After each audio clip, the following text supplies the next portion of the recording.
Hi, I'm Abigail. I'm 17 years old. Have you ever had to protect someone else's secret in all kinds of ways? I had to. Watch this video and you'll realize that sometimes this is the best thing you can do. It all started when my brother Jonathan grew breasts. No, let's start from the beginning. We have a big family. Parents, uncles, and aunts, cousins. I have several younger siblings and one older sibling. Our family holidays are noisy. Everyone gathers. It's the law. But Jonathan hasn't been home for the holidays since he left for college 2 years ago. He always had convincing excuses, and in the end, my mother said, "Enough. Either you bring your ass to Christmas dinner or we're going to have a serious conversation." Jonathan always had a difficult relationship with my parents. It's the burden of an older child.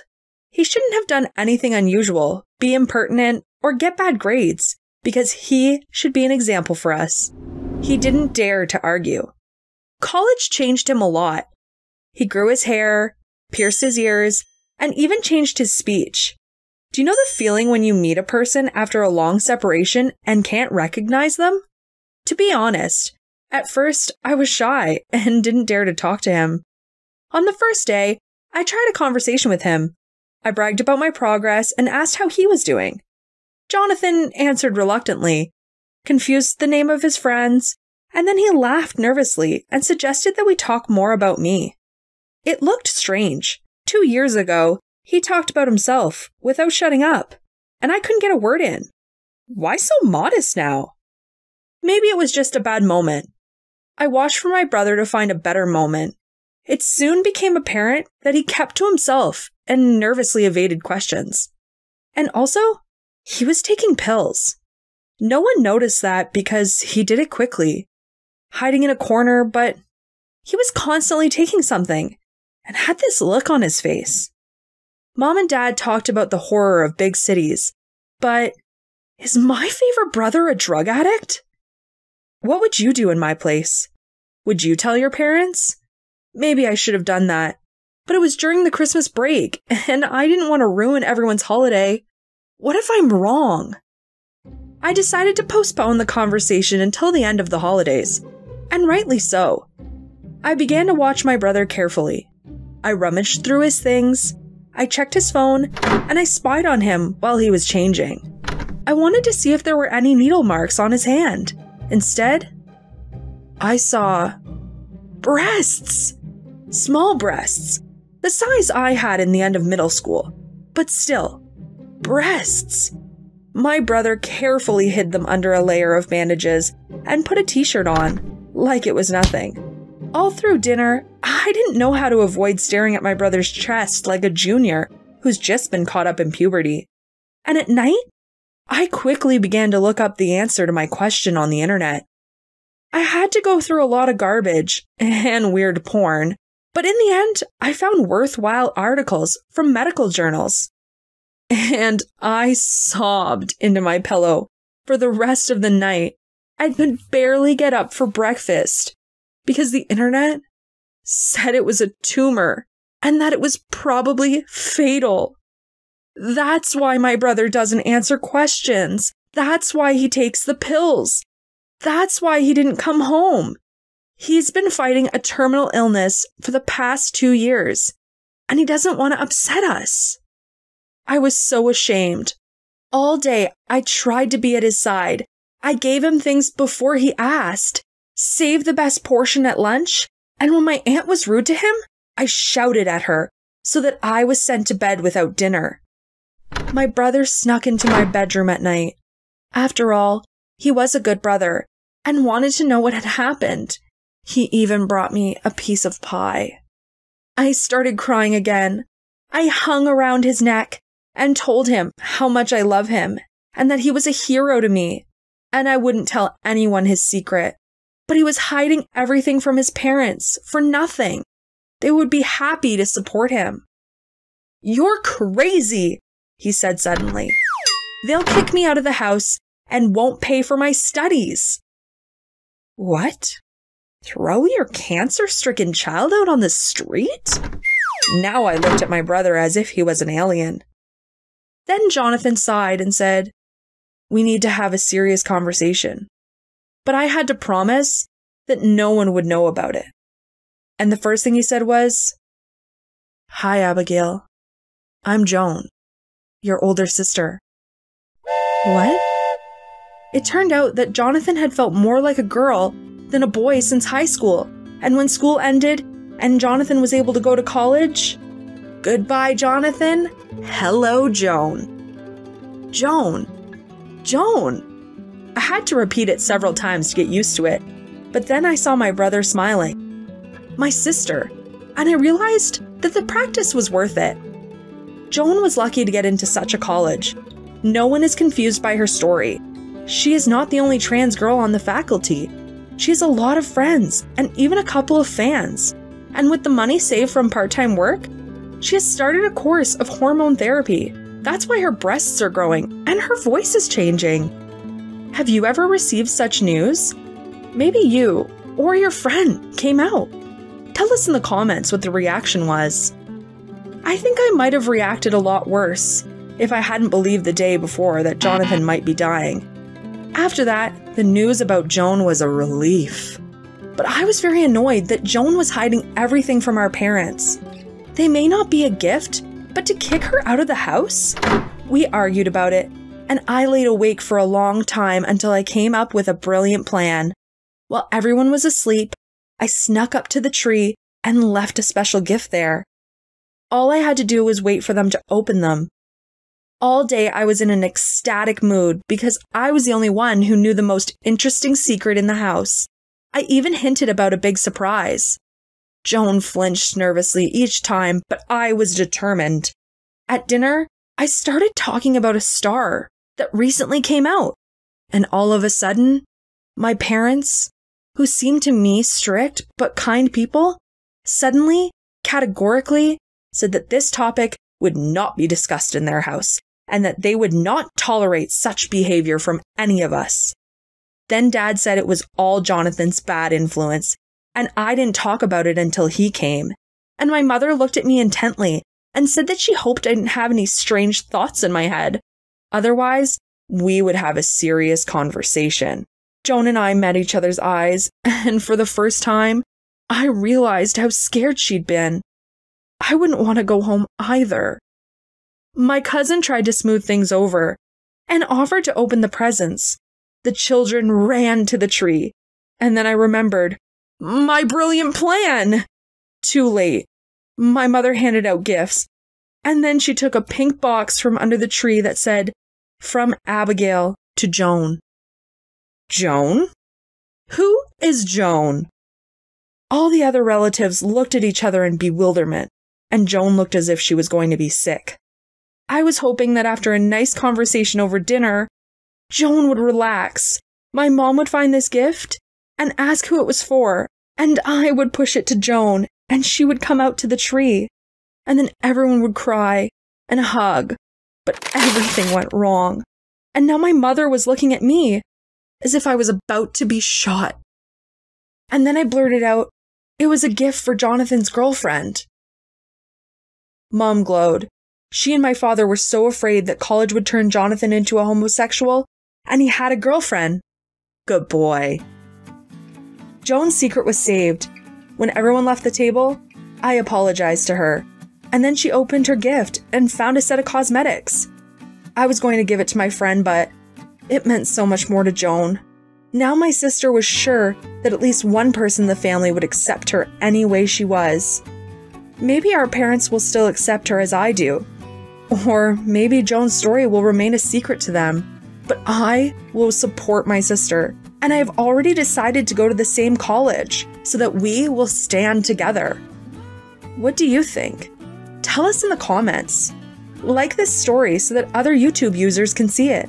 And please, subscribe to our channel. Have a great day!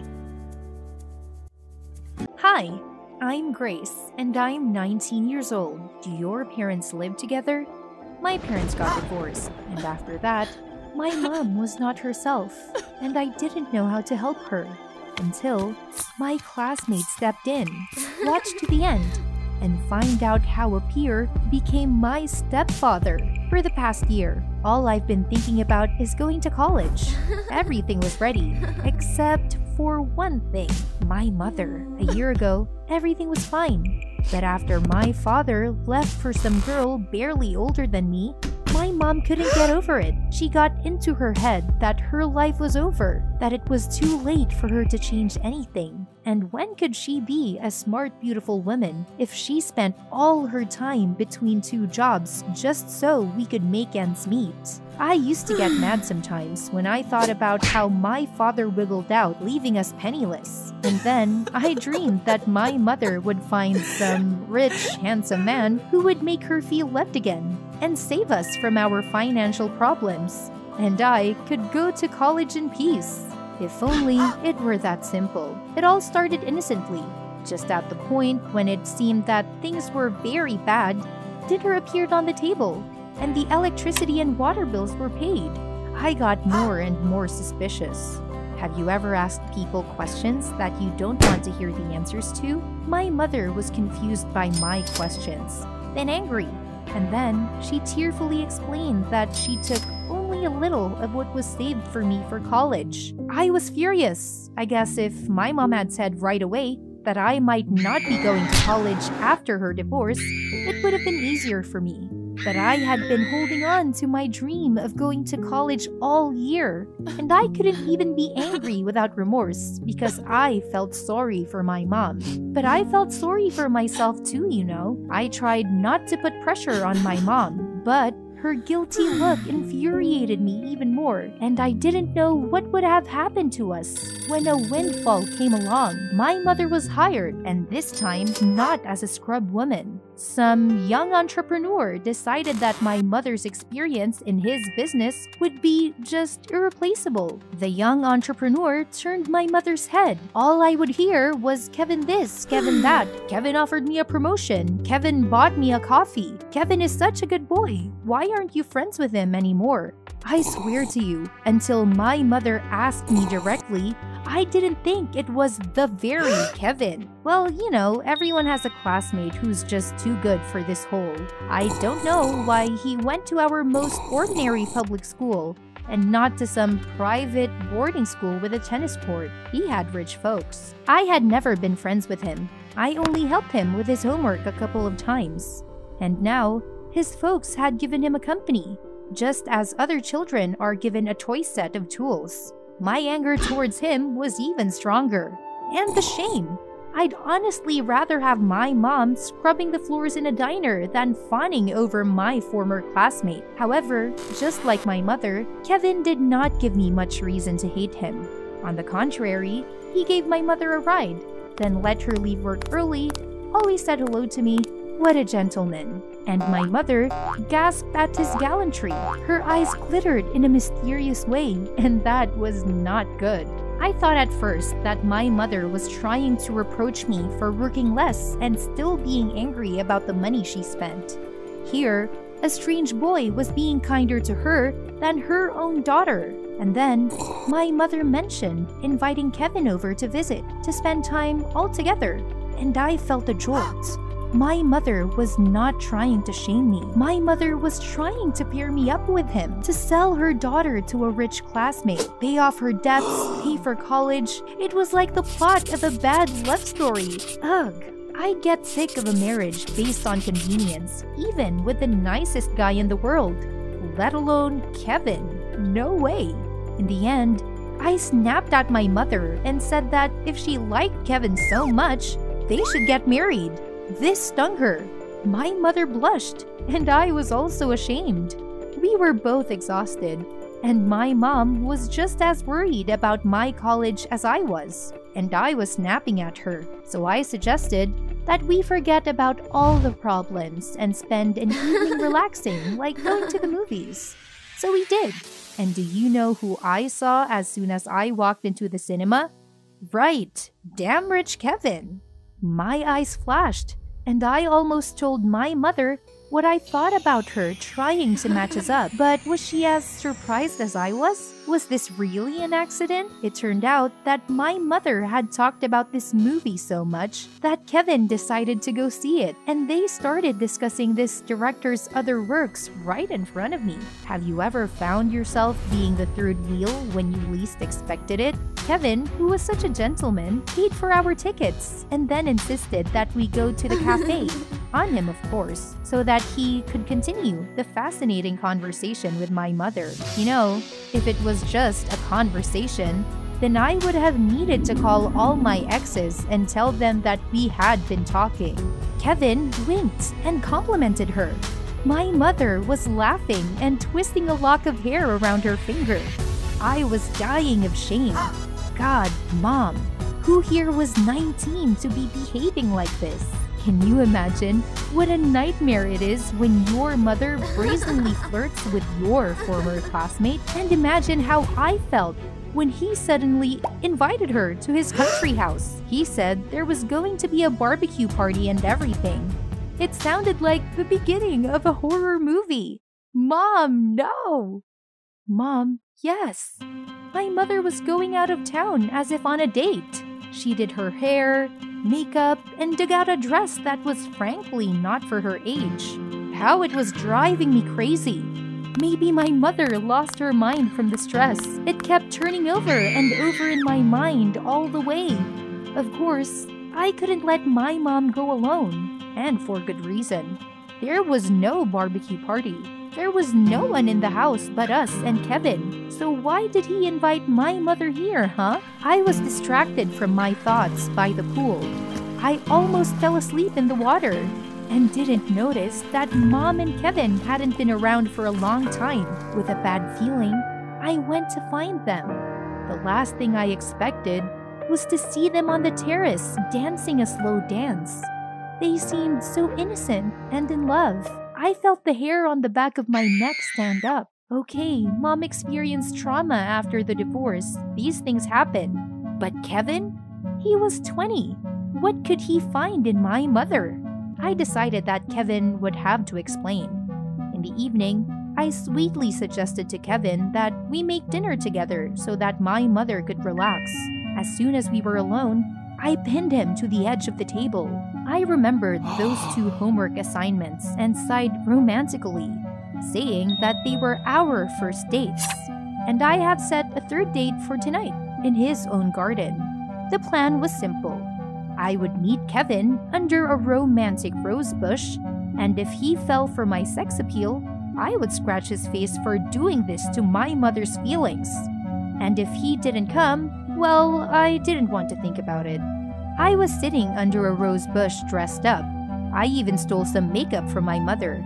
I didn't take mine because I wasn't the one going on a date. Kevin was late, and I was getting angrier by the minute. If he didn't come, then did this mean he really loved my mom? A rustle of bushes and a hand on my shoulder jerked me out of my reverie. Kevin, finally! Without thinking, I turned and threw myself. Ugh! Good thing it wasn't with fists, but on the neck, because it was my mother. For a moment, I thought I was in for a scandal, that now my mother would accuse me of stealing her boyfriend, and to ask to explain my cunning plan. But my mother knew me better than I thought. Gently but very firmly, my mother told me that she and Kevin had been having an affair for several months, and that she had confidence in this young man, at least more than she had in my biological father. And then, Kevin came out of the shadows, winked at me, got down on one knee, and handed her a ring. When my mother's eyes filled with tears and she screamed like an ecstatic girl, I realized that it was completely wrong to get involved in all this. It was not bad that my mom looked so happy next to Kevin. I could go to college tomorrow. And so I left. I really wanted to say no when Kevin offered me the money, but he insisted. He said he had the right to invest in my future as a stepfather. What can I say? There's nothing wrong with his sense of humor. Subscribe to the channel so that you don't miss any new stories. Hi, I'm Fiona and I'm 17 years old. What do your parents do to set you on the right path? Is there a classic set? Lectures, house arrest, and no sweets at lunch? Or is something more serious? Can they surprise you? I thought that I was ready for all the possible tricks of my mom and dad, but watch this video to the end and find out how my parents managed to take my boyfriend away from me just to make me suffer. At the age of 15, I suddenly realized that no one cared about my excellent grades, that I didn't want to study where my parents wanted to, and that I didn't have any friends at all. Pretty cool, huh? The same day I went for a walk, I was approached by some random guys, and I went to the first party of my life. And to one more, and well, by the time I was 17, I couldn't get out of parties and I'd forgotten all about school.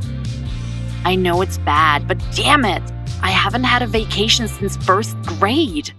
Especially since at this time, I met the very first guy in my life. Shelty was inimitable. I had a huge crush on him. I always liked boys who were serious, smart, and responsible. And who could compliment, of course. He worked at a gas station and clearly outlined his future right up to the day when he would have a wedding. With me, of course.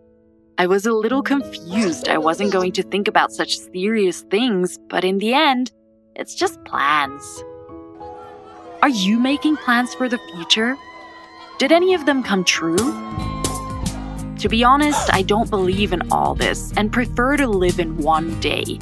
It's a pity my parents don't share my view of life at all.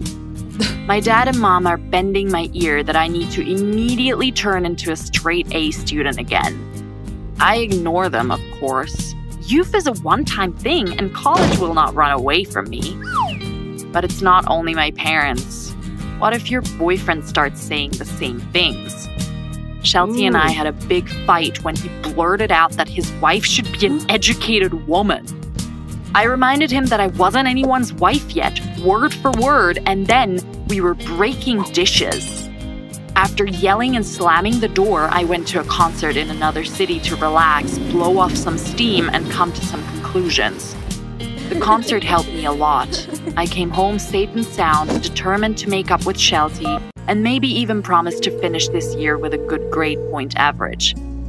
But Shelty didn't answer the phone. It bothered me right away. I know Shelty well, and he was not the kind of guy who would miss a call from a girl or a mom. Maybe he went to the bathroom, I thought, and called again. He didn't answer. Maybe he went to the store, I thought, and called back half an hour later. Silence. Maybe... No, Shelty never, ever missed so many calls in a row. I called his parents, and they said something vague like, "You went somewhere we don't know. Call him, honey." I called his classmate. It turned out that Shelty didn't show up at school. Okay, well, maybe he was at work? I arrived at this gas station and his colleague told me that Shelty had not been at work for 2 days. That's when I got scared. I went to the police and told them that 2 days ago a guy had disappeared who had never disappeared for several days without a trace before. What happened with him? Maybe you could help. I was told that it was normal for a young person to leave without warning anyone, and I just had to wait. They said he would return. Amazing. I wonder if these people investigate murders the same way. I was determined that if no one at all was going to come to the rescue of a lost person, then I should find him myself. I spread the news of Shelty's disappearance to my friends. I wrote ads. I contacted the search teams. I even went to my parents and asked for help.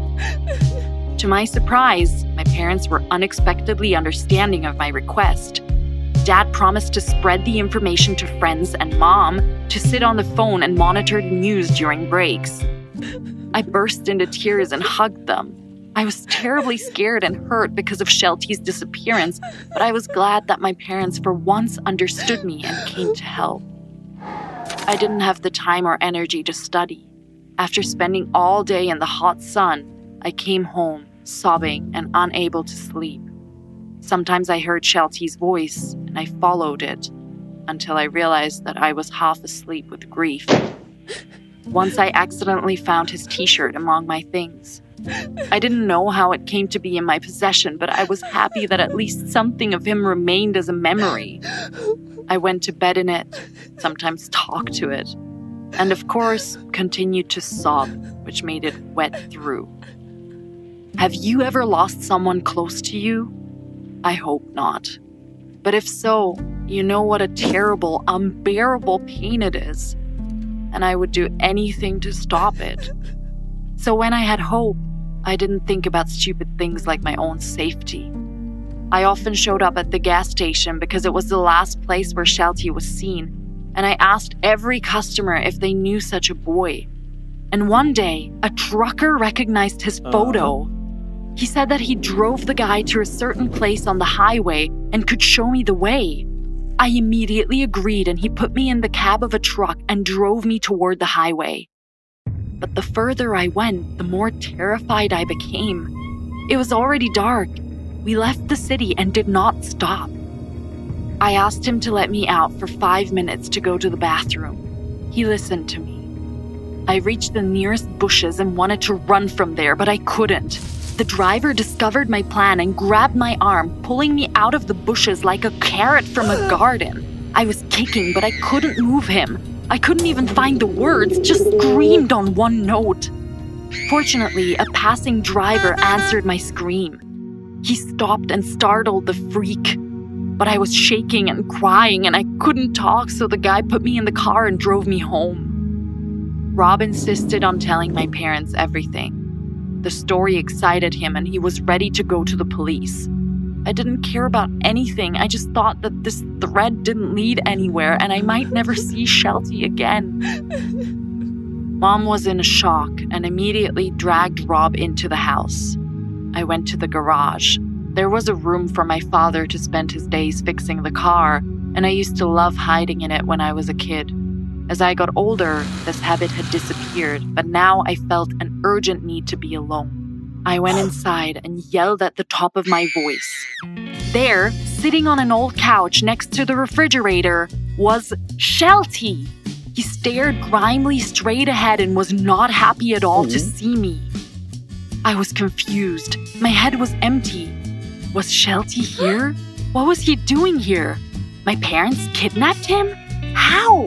Why hadn't he escaped yet? Why was he looking at me like that? While I was searching for answers to these questions, Shelty began his monologue. Like he made such a sacrifice for me. He spent a week in this hole just so I would come to my senses and understand that I needed to appreciate my boyfriend, parents, and stability in life. I had been anywhere but home all week, and now I was coming home with some guy in the middle of the night. During this monologue, my parents came running to us. Apparently, my mother finally discovered that I was not with them and called my father to help. Sorry, Mom, Dad, you're late. My mom and dad looked uncomfortable, but there was no point in denying it. Yes, it was true. It was strange that I didn't want to scream or cry, as if I was frozen inside. Or maybe I had already cried my heart out. In any case, I told Shelty that we were finished, because I needed to focus on my studies. After that night, all I really did was study, to get a college scholarship, to be accepted to a state-funded place, and never ask for help from my parents who treated me in such a cruel way. Maybe one day I'll forgive them. In the end, they only wanted the best for me, and they taught me a really valuable lesson. I have my whole life ahead of me. College, studies, work, friends, and boyfriends. But now, I'll be careful who I trust. And who are you ready to call your dearest person? Tell us. Like and share this video with your friends. What? Do you still have a great life story? Then send it to us. Hi, my name is Stephanie. I'm 15 years old. We all have relatives who make us shudder. Annoying little brother, evil big sister, nasty twin. To me, this is my cousin Billy. Not only is he obnoxious, he's also smart. Too smart. Watch this video to the end and find out how this evil genius turned me into his puppet. Every year at the end of the summer, Billy and his family come to stay with us. And this poisons the rest of my vacation. Billy is 2 years younger than me. Since childhood, this boar is brought to my house so that we communicate. In fact, our parents hope that I will get the nerd virus from him and also become an excellent student. But I only get a headache. No, there are worse things that can ruin my vacation. Summer camp or additional German classes, house arrest for 3 months. But Billy is in the top 5 of my summer nightmares. I have to take him everywhere and watch him embarrass me in front of my friends. I have to split all my pocket money between us, or he'll complain that I'm being greedy. At the same time, he's afraid to even get off the sidewalk on the grass, and if I do something fun, he immediately informs his parents and my parents. And most importantly, he is always good and I am always bad. Always! Wouldn't that make you mad? This year, Billy had grown a little and became even more unbearable. Our parents were always happy that the whole family was together. Well, I kicked Billy under the table to take it out on him. And suddenly, he offered me a deal. He said that he had grown up and now he was interested in knowing more about girls. How to communicate with them, how to make friends and all that. I laughed a lot. I hadn't seen any of Billy's friends. I think his warmest feelings were caused by a photo of Nikola Tesla on Wikipedia. He was a complete loser in everything that did not concern the first places at the Olympics. But Billy wasn't kidding. His offer was extremely serious. He would help me with my summer homework, and I would teach him to be popular and be liked by girls. How tempting! Then Billy wouldn't bother me, and my parents would get rid of me with questions about school. So I dumped everything on Billy. My homework, my test stats, my essay in German. Our families didn't know about the agreement and were endlessly moved. At last the children got along. Maybe Steph would learn something good from Billy. I was terribly annoyed by their conversations, but I didn't show it to let my plan work. I didn't really want to teach Billy anything. I didn't really want to get involved with this jerk. I just decided to make him do my homework. Billy finished my assignments quickly and I had a lot of fun sabotaging our agreement. Do you want to make friends? Behave more impudently. The more you look for trouble, the more you will be respected. So our good boy got in the neck from the gangsters. And then he asked how to please a girl. I told him, start with an obscene joke. It will lighten the atmosphere. Oh, you got banned? That's alright. It'll work out with the other. Following my advice, he dressed untidily, spoke words that went out of fashion before we were born, and soon became the most famous clown in the area. No, my advice might have worked with someone else, but not with Billy. He was a bad case, hopeless.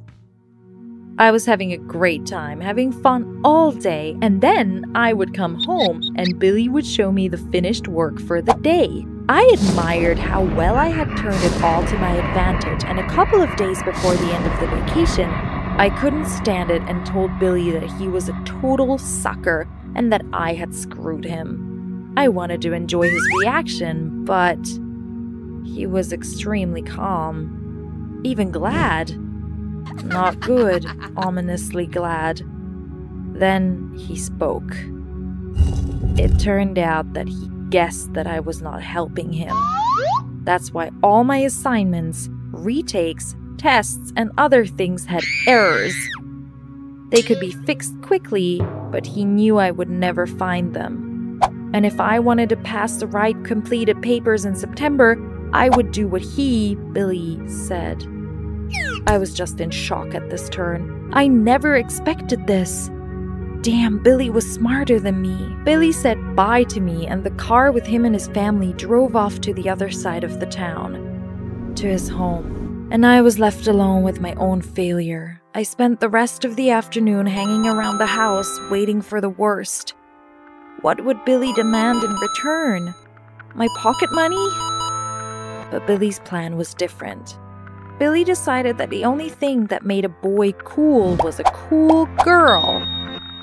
And I could just make it up by visiting Billy a couple of times a week. If, of course, I wanted the correct answers to my homework. I was terribly angry, but I wanted to come out of this stupid situation as a winner. After school, I put on better clothes and went to his school to pick up Billy after school. According to the legend, I was his girlfriend whom he met over the summer. Have you ever been in a position where you clearly understood that if you get caught, you will really die of shame? But there was nowhere to go. So that his classmates would see us, I defiantly went with him to the nearest park. We were eating ice cream, and he was talking some nonsense about the Olympics, which wasn't so bad, but it was boring. Every now and then his friends passed by. And then I did my best to pretend to be passionately in love. They looked at us strangely. In return, Billy corrected a couple of tests that I was going to take on Friday, and we agreed on the next visit. So it went all autumn. Once a week I went to Billy's to play the cool grown-up girl. I didn't know how everyone bought it, but they did. I didn't like everything about Billy, from the way he lectured to the way he dressed. One day, I couldn't stand it and took him to the store with my pocket money to change into normal clothes because it was unbearable to look at it every week. His parents almost melted. What a caring cousin, how our boy changed her. Ugh. In order not to die of boredom, I made him watch a couple of my favorite anime. He reported on the viewing, as in a literature lesson, describing the subtexts and double meanings point by point. I hadn't realized that there could be so much depth in the way drawn robots save the galaxy, and I would send him memes in return and then explain why they were funny. One day, Billy said he was rescheduling our date because he was going out with friends. This geek managed to have friends? A week later, in a panic, he wrote to me that a girl from the class had given him her sister's social media page and told him to write to her. What should he do now?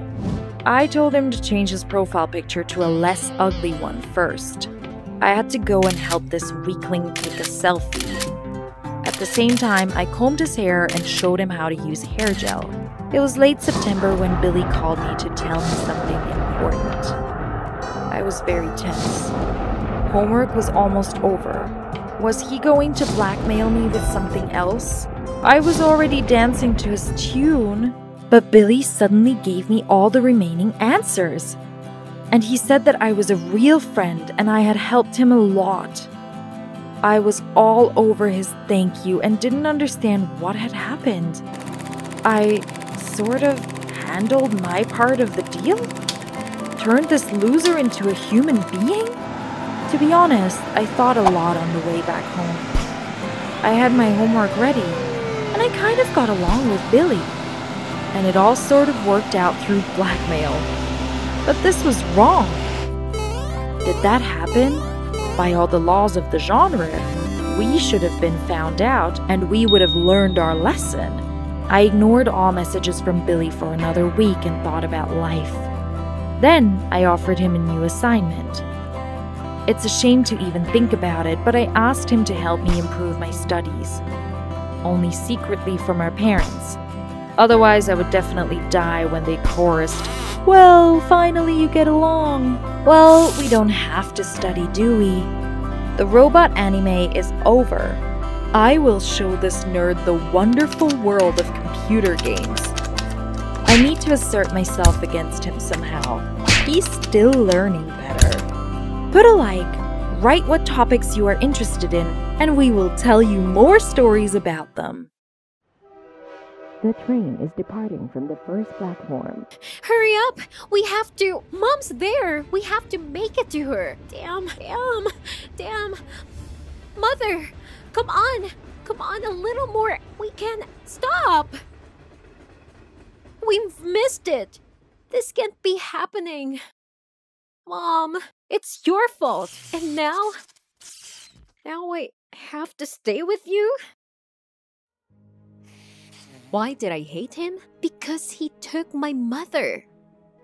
Before my father's illness, we trusted each other. But then I felt that my mother was moving away. My father's death destroyed me and my mother. She never discussed it and avoided me. My mother would rush off somewhere after work, saying that she was going out with her friends to distract herself. But something was wrong. Why did she dress up for a bunch of housewives? They've known each other for 100 years. The answer became my nightmare. One evening, my mother brought home a homeless? Moreover, she said that this was her new husband. I almost fell out of my chair. Of course, my mother tried to make him look more decent, but this didn't smooth the situation. She sat us down at the table and blushing, she told us how she went to bars after work to calm her grief. She stayed up late one night, her phone went dead and got lost.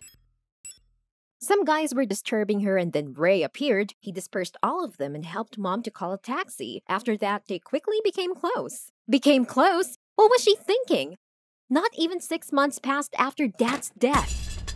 How could she fall in love with a homeless? I shouted that this damn homeless man would never replace my dad and ran outside in my pajamas. I went to see my friend Kate, but she said she couldn't let me in. They had guests and they just had no place for me to stay. So-called best friend. Then it got colder and started to rain. And I was cold to the bone as I trudged along. My tears were mixing with the raindrops.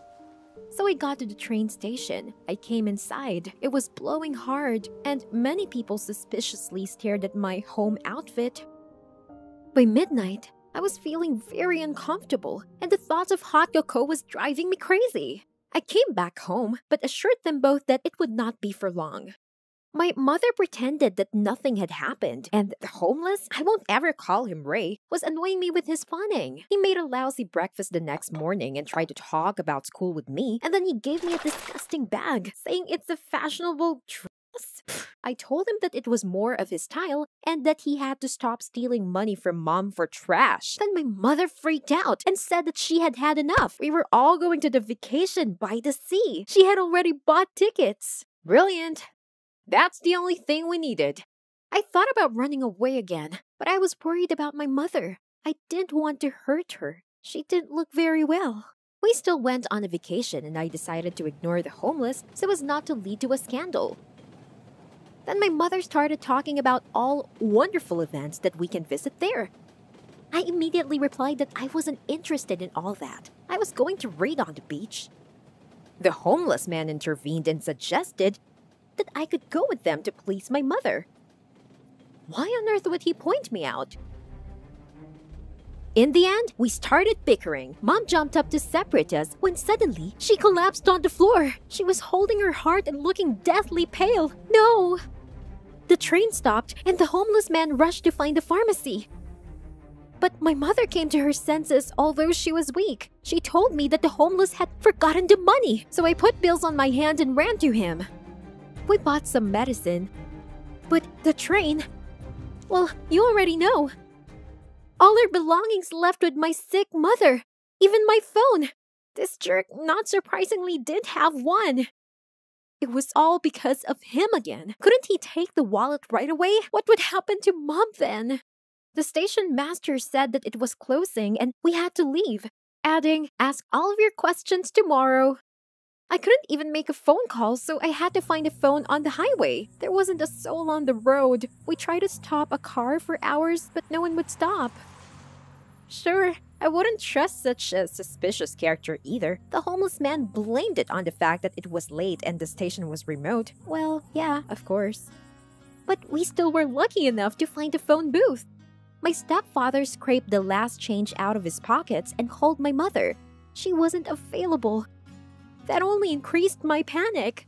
It turned out that we couldn't decide anything until morning, and we had to look for a night's lodging. Drenched to the skin, I dreamed of any shabby eatery. Finally, we saw a lonely motel. Hallelujah! The stepfather asked the attendant something to eat and spend the night for some work, but he refused, saying that the owner strictly monitors the guests.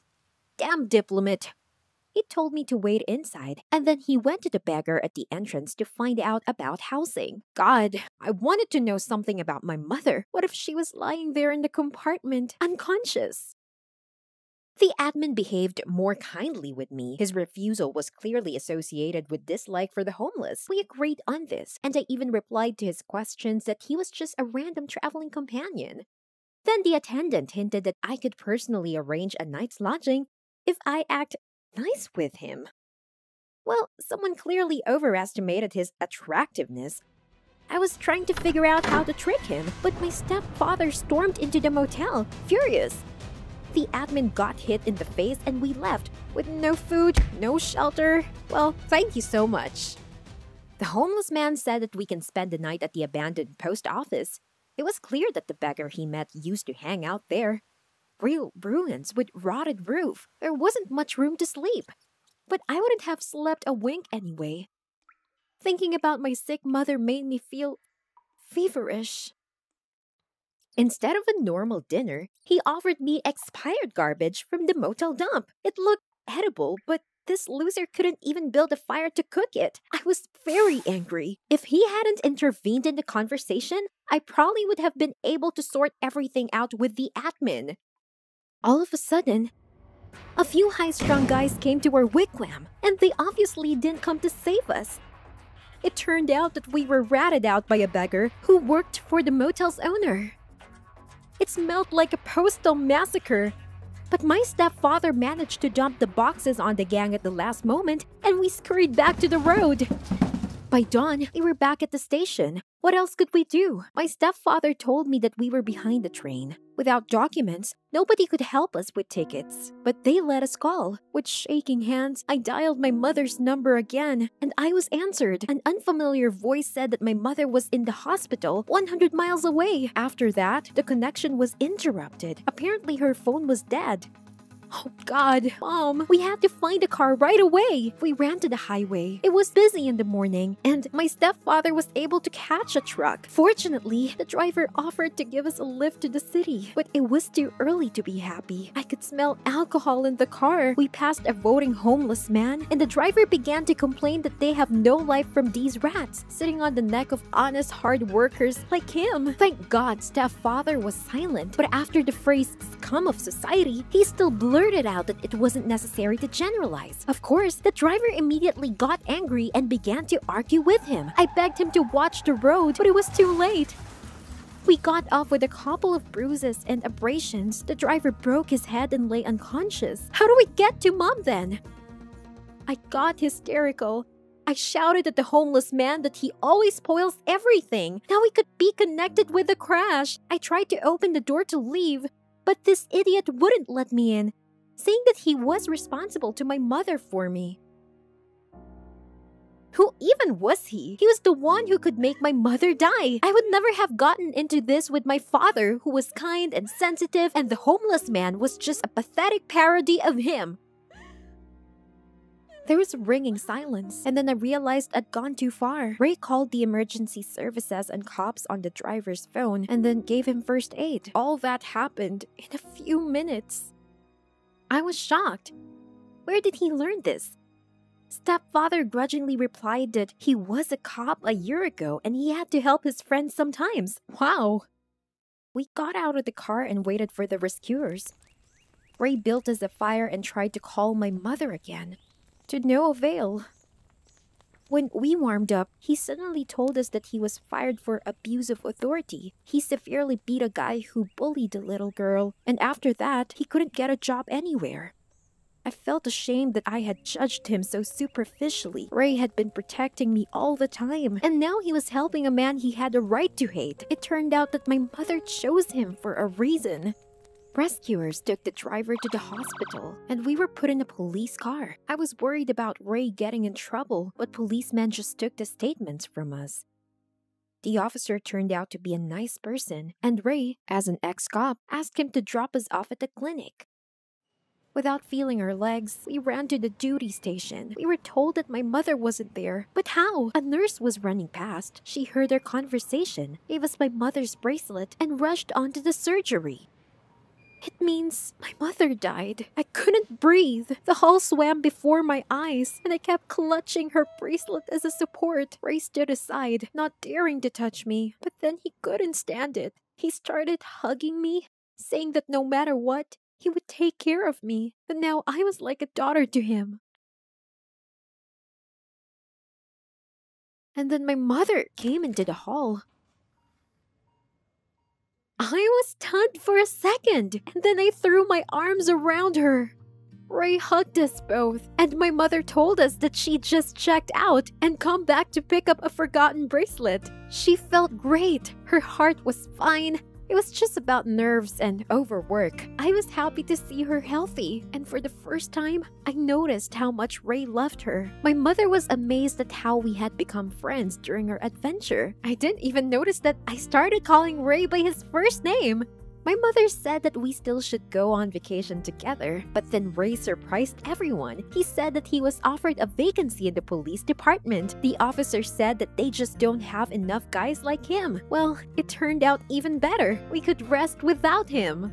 We agreed to meet when we got back, when he would be transferred to the district police station. I was a little sad, but I was glad Ray had found his place again. After all, life is just one big journey.